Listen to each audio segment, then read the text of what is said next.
আসসালামু আলাইকুম, সবাই কেমন আছেন? আশা করি সবাই ভালো আছেন। তো এখন আমি রান্না করব। এখন আম্মু দুপুরে রান্না বান্না করবে। এখানে মুরগি নিছে আর কইটা নিছে, চিংড়ি মাছ দিয়ে রান্না করব আর মুরগি রান্না করব।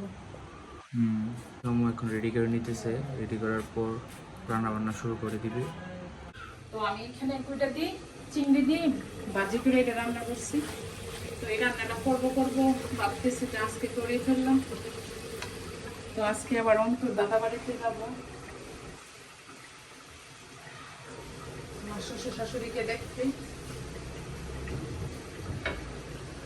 কি রান্না করছি? আলু দিয়ে এদিকে মুরগি দিয়ে পুঁটি মাছ দিয়ে একটু গায়ে রান্না করতেছে, আর এদিকে হচ্ছে যে করলা ভাজি করতেছে। করলা ভাজিটা আমি একটু মশমশা করে করি। করলা আর হচ্ছে আলু আলাদা আলাদা করে আম্মু ভাজি করে নিই, তারপরে একসাথে মিক্স করে তারপরে আবার ভাজি করে। তাই করলা ভাজিটা খেতে এত মজা। আর পুঁটি মাছ দিয়ে আর হচ্ছে যে এই কারিটা তো খেতে খুবই ভালো লাগে আমার কাছে। এই যে মুহি দিয়ে পুঁটি মাছ দিয়ে এটা মাঝে মাঝে আমরা রান্না করি, খেতে খুবই ভালো লাগে। আর তো আমি এভাবে রান্না করি, তো করছি একটু বেশি করে। তো পুরানের আব্বু গ্রামের বাড়িতে চলে যাবে, তো ওদেরকেও দিয়ে দিব।